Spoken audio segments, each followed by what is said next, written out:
Хай манайхан. За мэдээж та бүхэндээ амлын асараа Якузагийн эхнэр анимегийнхээ 11-р ангийн ярьж өгч байна. Тэгээ ярьж өгөхөөс өмнө бас хэрэгтэй мэдээлэл дуулах гэсэн. Миний өмсөж байгаа энэ хүүдийн нүдийг хаанаас авдаг вэ гэж ер нь бол зөндөө хүмүүс асуусан байсан. Тэгэхээр манай гайди ерөнхий ивент тэтгэгч болох Kero Store-оосоо би бүр байн гардаг. Тэгээ манай энэ Kero Store маань яг юу зард юм бэ гэхээр аниме завгартай хүүдий, подволк, за фигур гэд маш олон төрлийн зүйлийг зардаг. Тэгэд энэ сар буюу 12 сард маш гоё урамшуул зарсан байгаа. Юу вэ гэхээр та өөрийнхөө хүссэн нэг хүүдийг худалдаж авах юм бол за энд гарч байгаа аниме завгартай түлхүүрийн осроос хүсснээ сонгох хэрэг. Эсвэл за энд гарч байгаа аниме стикерүүдээс хүсснээ сонгох хэрэг. Стикерүүд нь болохоор дотроо маш олон төрөл байгаа. Тэгэд хүсснээ авна, дэвтэр дээрээ ч юм уу, утасныхаа ард наач нь маш олон шиг учраас үнэхээр боломжийн гоё юм билээ тийм манайхаа энэ урамшууллыг алдалгүй хүүдийг авцгаагаарай. Ингээ гайда үзье. Манай Ёшино өвөөтэйгээ бусад хүмүүстэй хамт аавынхаа газар дээр очиж хүндэтгэл үзүүлээд өвөө нь аюу гэрхай зодоноос болоод хөхөрсөн нүрээ будсан байгааг нь анзаарчлгүй яхав тий. Тэгээд Осакад нөгөө хамаатны охин Цубаки нэрцэн нөгөө зодоноос болоод Ёшиногийн нүүрн хэсэг нь хөхрөөд бүр шүдэн унцсан юм байна лээ. Киришиман бас цүнх мөнхийг нь бариад явъя гэдэл тал цасаастай. Нэрээ Шоума Цубаки хоёр бүр хизээч бүр байнгын бие биенээ үзий яддаг, бие биенээ үздэггүй. Угаасаа бие биедээ бүр үнэхээр дургу. Бараг дуртай үгээрээ харааж доромжлоод байгаа мó яагаад гам бүр гайхсан штт. Тэр хараалын үг мөг нь оруулсангүй яах юм уухах. Ёшиногийн хацар дээр нь тэгээд нэг хормоос наалтсан байхаар нь Киришима амьдаа авч өгөөл тэгсэн чи Шоумагийн дургуун хүрээд Ёшиногоо хөтлөөл аваад явчихж байгаа. Ёшиногийн өвөөч ажлаараас хол явцсан тэгээ буцаад Осакадаа ирсэн болохоор Киришиматай танилцж, их зүйл ярилцаж, нилээдгүй хөвгөлтэй байдаг. Тэгээ чи манай ганц ачаа охинд нэрээ яг хайртай юм уу инээтрээ Гаку өвөөтэйгээ нэрээ үнэхээр адилхан бараг л миний охинтой Гаку уулзаад байгаа юм шиг санагдаад байна. Киришимагийн өвөө арх уудгүй угаасаа ууж чаддгүй болохоор амттай зүйл идэх дуртай. Тэгсэн мөртлөө мөрөдө тоглоом зодондоо ол бүр хэнийг ч гаргахааргүй бас хайж чулууд амар сайн байсан гэдэм да. Яагаад Киришима чин Ёшинотой хайж чулууд аудаад ялаад үерхээр болцсон байгаа штэ тий. Тэгээд уг нь нилээн юм ярьж ийснаа өвөө нь гинт ажилдаа олчлоо гэсний Киришимаг хүртэл дууднаа. Яа дуудсан гэхээр энэ газар буюу Осака чин энэ Ёшиногийн өвөөгийн эзэмшил байгаа штэ тий.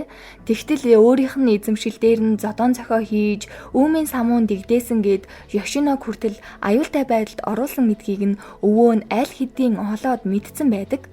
Тэгээл Киришимаг маань зодож гарна штэ. Үүнээс өмнө бас Шоумаг энд оруулж ирж зодсон байдیں۔ Өвөө бас нэлээд хатуу юм бэ лээ. Угаасаа охиндоо санаа зовсон байх л та. Киришимаач бөөндөө нөгөө нэг хоол идэхээ сууж исэн штэ. Тэгэхэд бол угаасаа шанаа авна гэдгийг мэдсэн болохоор ерөөсөө хоол идэхгүй цайл уугаад байсныг нь өвөө нь аль хэдийн анзаарсан байгаа айхтар. Хоол идэх юм бол угаасаа зодуулаад шууд бөөлжнө гэдгийг мэдж байгаа аахгүй юу? Гэхдээ зодож дуусныхаа дараа Ёшиногийн өвөө юу гэж хэлсэн гээч? Би чамд охиноо даатглаа шүү, найдлаа шүү гэж хэлдэм. Үзэгдэл солигдож нөгөө талд Цубаки Ёшино хоёр жаалжуул хов бадж байна. Цубаки нь үнэхээр та хоёр үерхээр болцсон юм уу? Эсвэл чамааг үерхэн гэж ерөөсө бодсонгүй шүү, төсөөлсөнгүй. Гэтэл яхав цаач үгэндээчгүй залуул да. Үерхлийн талаар манай Ёшино юу ч мэдгүй эзтэй. Ер нь болгоомжтой байхгүй бол чамд сайхан хандж агаад ер нь чамааг бацхаар залуу хэлээ дээ гэдэл. Энэ Цубакийн угаасаа зөндөө олон залуучуудтай уулзаж, харьцаж, үерхэж үтсэн болохоор зөвлөгөө өгöd байгаа юм шиг байгаа юм. Манай Ёшино угаасаа юу ч мэдэхгүй болохоор одоо тэгээ яана, юугаа хийнэ, үерхэл гэж юу нь юу айдсан бэ л гэж байна. Шоума босто зодуулчаад гадаа тамхи татаад байж итэл Киришима бас өвөөд зодуулсан гарч ирээд мандаа ганц тамхи өгчих гэхэд юун тамхи өгөх бүр дуурахчгүй хоорондоо мөрлөлцөөд яг энэ шүргэх үед нь Шоумагийн тамхи галыг нь Киришима аваад тамхийг насаагаад Шоума угаасаа шууд уурлаад буцаагаад авчул байгаа юм л та. Тэгснээ бүр албаар үдэх гэж байгаа юм шиг Шоума Чи одоо Ёшиногийн хажуугаас холдсон дээр угаасаа түүнийг хамгаалах үүрэг даалгавар нь аль хэдийн миний их болцсон болохоор чамайг энэ гэр бүл зүгээр л ашиглаж байгаа гэдгийг чи юусэн анзаардгүй мүү? Эсвэл ойлгодгүй мүү? Тэглэж гисэн Ёшино бид хоёр үерхээр болцсон штт. Одоо чи яалагдцсан энэ тэргээд бүр шарыг нь малтаад уурыг нь хүргээд байдیں۔ Нөгөө талд Ёшино Цубаки хоёр нөгөө хоёрыг ирэхгүй ахаар нь GPS-ээрээ хайтал ойрхон цэцэрлэг түрээлэнд байгаа учраас Ёшиногийн муу совин төрөөд байгаа учраас тийш явахаар алнаа. Манай хоёр бол мэдээж дөрмийн дагуу өстө сайхан зодтолдож байгаамаа гэж. Эхлээд нударгаараа үзэлцэж байснаа шууд Киришима хутаг гаргаж ирээд зүгээр шууд эндээ өөхөх сэххээ үзий хөшөөн гэдэл бараг л би бинээ гимтэх гэж байхад нь Ёшино маань азар ирлээ. Тэгэл дарвайсан далж исэн хоёр юм чинь юугаа хийгээд байгаа юм бэ? Уйда тайд юм уу? Яадын мэ. Тэгвэл энэ зүү утас ав. Тэгээд зодолдоод унсан цамцныхаа товчийг хад идэргээд хоёуланг нь цээжээр нь нүцгэлчлээ. Учир нь Шоума бас багтаа байнга зодоо идэг байсан юм байна л да. Тэгээ Ёшино зодоо хийх болгонд нь товчийг нь өөрөөр нь оюулдаг байсан болохоор түүнээс болоод залхаад сүүлдээ бүр зодоон ч хийхэ болсон юм байна.